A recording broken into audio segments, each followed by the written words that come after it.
Attaque dans le nord-est du Nigeria. On enregistre au moins 7 morts, dont 3 soldats.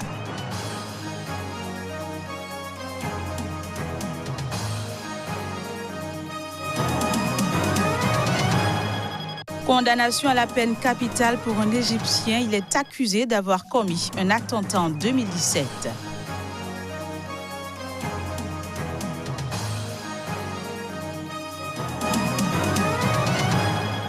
Puis la police cubaine a interrompu samedi une marche. Elle était en faveur des droits des LGBT.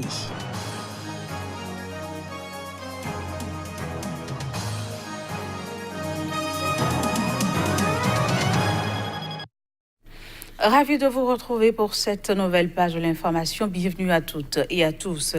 Au Nigeria, le gouverneur de Kano a nommé 4 nouveaux émirs dans ce grand État du Nord. Une nomination qui vient réduire les pouvoirs de l'actuel émir Sanusi II, ancien gouverneur de la Banque centrale nigériane. Le point avec Abdoulaye Issa. Le gouverneur de Kano a signé le 8 mai un projet de loi demandant la création de 4 autres conseils d'émirats de première classe à Kano. S'exprimant lors d'une cérémonie organisée devant les 4 émirs nouvellement nommés pour remercier le gouverneur qui s'est tenu en fin de semaine au stade couvert de Sani Abacha, le gouverneur Ganduje a déclaré qu'il avait reçu des informations sur des manifestations prévues contre la nomination par des personnes lésées. Le gouverneur de l'État de Kano, Abdoulaye Ganduje, a déclaré que la nouvelle loi qui prévoyait la création de 4 conseils des émirats supplémentaires dans l'État était irréversible. Il a souligné que toute réaction violente contre la nouvelle loi ne serait pas de bon augure pour l'État, puisqu'il a appelé les résidents à faire preuve de retenue afin de permettre à la paix et à la tranquillité de régner dans l'État. Le gouverneur a également souligné que l'idée de la dissolution de l'Émirat central était de réduire le fardeau du programme de développement de l'État aux 4 autres conseils de l'Émirat pour une exécution efficace. Il a chargé les nouveaux émirs de participer activement au domaine de l'éducation, de la sécurité et du développement agricole dans l'État. Ces 4 conseils d'émirats existaient depuis plusieurs siècles. Nous avons jugé sage de les réactiver afin d'accélérer notre programme de développement, a-t-il martelé. Le gouverneur a donc exhorté tous les émirs à œuvrer de manière harmonieuse au développement de l'État, réaffirmant leur engagement à œuvrer de concert pour lutter contre la toxicomanie, l'insécurité et même favoriser le développement de l'État. On reste au Nigeria où des sources sécuritaires et des secours ont indiqué hier dimanche que des attaques distinctes ont fait au moins 7 morts, dont 3 soldats vendredi dernier. Les attaques ciblaient des civils et une base militaire dans l'État du Borno, dans le nord-est du pays. Des combattants de l'État islamique en Afrique de l'Ouest, faction de Boko Haram affiliée au groupe État islamique, ont attaqué une base militaire dans la localité de Gajigana, à 50 km au nord de la capitale régionale nigériane, Maiduguri. On dénombre au moins 7 personnes, dont 3 soldats. Selon des sources sécuritaires, les djihadistes ciblaient des civils et une base militaire dans l'État de Borno. Quelques heures après les incidents, l'ISWAP, via les réseaux sociaux, a affirmé que ses combattants avaient tué 11 soldats et saisi des véhicules et des armes avant d'incendier la base. En février dernier, des combattants de l'ISWAP avaient déjà tenté de s'emparer de cette base lors d'une attaque repoussée par les militaires. Depuis juillet 2018, cette faction a attaqué des dizaines de bases militaires et tué des dizaines de soldats dans le nord-est. Le 3 mai dernier, les djihadistes ont envahi une base militaire dans la ville de Magumera, près de Gajigana, tuant 5 soldats selon l'armée. Notons que l'insurrection djihadiste du groupe nigérien Boko Haram a déjà fait 27 000 personnes tuées et 1,8 million de déplacés au Nigeria. Ce journal se poursuit. 6 personnes, dont un prêtre, ont été tuées dimanche matin au Burkina Faso. C'était lors d'une attaque perpétrée pendant la messe dans une église catholique à Dablo, dans le nord du pays. Une église catholique située à Dablo, une commune de la province du San Matanga, dans le nord du Burkina Faso, a été la cible d'un attentat ce dimanche. L'attaque, qui a coûté la vie à 6 personnes, dont un prêtre, a été menée en pleine messe. Un bilan confirmé par le gouvernement burkinabé qui dénonce une attaque lâche et barbare. Des individus armés ont fait irruption dans l'église catholique, commençant à tirer alors que les fidèles essayaient de s'enfuir. Selon une source sécuritaire, l'attaque a été menée par un groupe d'hommes armés estimé entre 20 et 30. Ils ont incendié l'église, puis des boutiques et un maquis, avant de se rendre au centre de santé où ils ont fouillé le local et incendié le véhicule de l'infirmier, chef de poste. Depuis ces incidents, les populations restent enfermées chez elles et les boutiques et magasins sont fermés. Cette attaque est survenue seulement 2 jours après la libération dans le nord du Burkina Faso de 4 otages par les forces spéciales françaises. Le Burkina Faso est confronté depuis 4 ans à des attaques de plus en plus fréquentes et meurtrières attribuées à des groupes djihadistes dont Ansarul Islam, le groupe de soutien à l'islam et aux musulmans et l'organisation État islamique au Grand Sahara. D'abord concentrées dans le nord, ces attaques ont ensuite visé la capitale et d'autres régions, notamment l'Est, et fait depuis 2015 près de 400 morts. Les attaques ciblent régulièrement des responsables religieux, principalement dans le nord.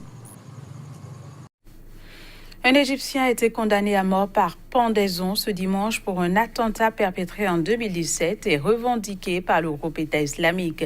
L'attaque, rappelons-le, avait fait 10 morts dans une église au Caire. Voici les images.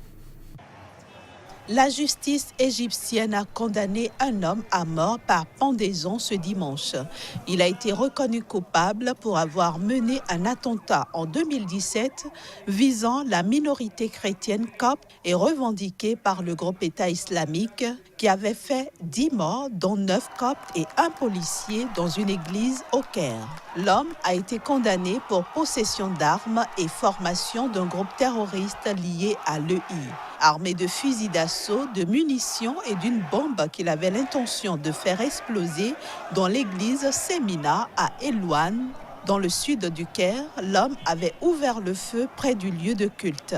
Toujours dans le cadre de cet attentat, un autre homme présentement en fuite a également été condamné à mort par contumace. 2 autres personnes ont été condamnées à l'emprisonnement à perpétuité, 4 autres à 10 ans et 2 à 3 ans. Un accusé a été acquitté. Tous les condamnés ont la possibilité de se pourvoir en cassation. Il faut dire que depuis 2016, plus d'une centaine de personnes ont été tuées dans des attaques revendiquées par l'EI, ciblant la minorité copte orthodoxe, la plus importante communauté chrétienne du Moyen-Orient, représentant environ 10% d'une population de près de 100 millions d'habitants. La dernière attaque contre des chrétiens remonte à novembre 2018. Elle avait coûté la vie à 7 personnes. Depuis la destitution par l'armée du président islamiste Mohamed Morsi en 2013, les forces de sécurité égyptiennes affrontent des groupes extrémistes très actifs dans l'EI, principalement dans le Sinaï. Des centaines de personnes accusées de terrorisme ont été arrêtées et condamnées. Au Bénin, le syndicat national des travailleurs de l'administration des travaux publics et des transports par courrier en date du 13 mai 2019 a rompu les amarres avec la Confédération des syndicats autonomes à laquelle il est affilié. Après 10 années de collaboration, le syndicat a noté avec regret que la Confédération n'assure plus comme il convient la défense des intérêts des travailleurs. Athanase Roussou, le secrétaire général du syndicat TTP, pour plus de précisions. La CSA Bénin, qui était le fer de lance de la lutte syndicale au Bénin, se complète désormais dans la passivité et dans la culture de proximité avec le gouvernement. L'effet immédiat constaté est la paupérisation extrême des travailleurs en général et du secteur des infrastructures et des transports en particulier. Il y a 10 ans, le Centra TTP adhérait à la CSA Bénin dans l'espoir de bénéficier en retour des expertises de cette confédération et de sa capacité de négociation. Le conseil syndical regrette les changements intervenus dans le mode de gestion de cette organisation et constate qu'elle n'assure plus comme il convient la défense des intérêts corporatistes et moraux de ses militants. Le bureau exécutif national du Centra TTP voudrait rendre public son retrait de la CSA Bénin pour compter du lundi 13 mai 2019 et réaffirme son engagement à lutter pour l'amélioration des conditions de vie et de travail de ses militants. Enfin, le bureau exécutif national du syndicat de l'administration des travaux publics et des transports lance un appel pressant au personnel de l'État, toutes catégories et qualifications confondues, afin que, dans l'unité, nous puissions dire non aux dérives qui s'amoncellent dans notre pays. En Mauritanie, le Conseil constitutionnel a adopté ce dimanche la liste définitive des 6 candidats à l'élection présidentielle du 22 juin prochain. Parmi eux, celui du parti au pouvoir, Mohamed Ould Cheikh Mohamed Ahmed, compagnon de toujours du président Mohamed Ould Abdelaziz. N'ayant reçu aucun recours contre la liste provisoire des 6 candidats à l'élection présidentielle du 22 juin prochain qu'il avait publié le 9 mai dernier, le Conseil constitutionnel mauritanien a décidé ce dimanche de les maintenir. Ce scrutin devrait marquer la première passation de pouvoir entre un président sortant et son successeur, élu dans ce pays qui a connu de nombreux coups d'État de 1978 à 2008. Ancien général arrivé au pouvoir par un coup d'État en 2008, élu en 2009 puis réélu en 2014, Mohamed Ould Abdelaziz ne peut se présenter au terme de son second mandat qui s'achève en août. Militaire de carrière, entré dans l'armée en 1978, le candidat au pouvoir est un très proche de Mohamed Ould Abdelaziz, avec lequel il a participé à 2 putschs en 2005 et 2008, date à laquelle il est devenu chef d'état-major, avant un passage au gouvernement comme ministre de la Défense de novembre à mars 2018. Face à lui se présente notamment l'ancien chef du gouvernement de transition, Sidi Mohamed Ould Boubacar, soutenu par une coalition comprenant le parti islamiste Tewassoul, principale force d'opposition, et des petites formations dissoutes faute de résultats électoraux suffisants issus de la majorité, arrivé en 2e position avec seulement quelques 9% des voix lors de la présidentielle de 2014, boycotté par les principaux partis d'opposition. Le militant anti-esclavagiste Biram Ould Da Ould Abed est de nouveau candidat. Selon un décret gouvernemental publié jeudi dernier, la coalition des candidats de l'opposition qui réclamait le vote des militaires le même jour que les civils a obtenu gain de cause. La campagne électorale se déroulera du 7 au 20 juin. En cas de second tour, il se tiendra le 6 juillet prochain.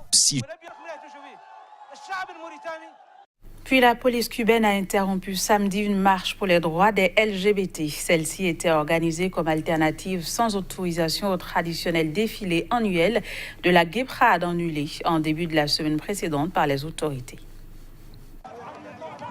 L'appel à participer à cette manifestation pour les lesbiennes, gays, bisexuelles et transgenres a été lancé sur les réseaux sociaux avec pour slogan « Marchons pour nos rêves, pour la diversité, pour une Cuba diverse ». À travers cette marche, les manifestants tendaient protester contre l'annulation de la traditionnelle conga, une danse cubaine d'origine africaine organisée chaque année lors de la journée contre l'homophobie et la transphobie par le Centre national pour l'éducation sexuelle. Mais elle a très rapidement été écourtée par les forces de l'ordre. Les manifestants n'ont réussi à parcourir que 400 mètres le long de la célèbre promenade Paseo del Prado à la Havane avant d'être dispersés par la police. L'interruption a été justifiée par les nouvelles tensions dans le contexte international et régional qui affectent la vie quotidienne à Cuba, sans d'autres précisions. Au moins 3 manifestants qui ont refusé d'obtempérer ont été interpellés.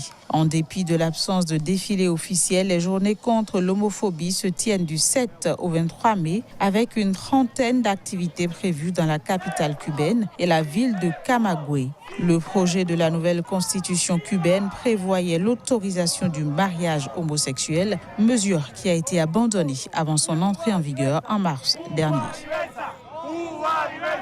Voilà, ce sera tout pour ce journal. Merci de l'avoir suivi. Au revoir.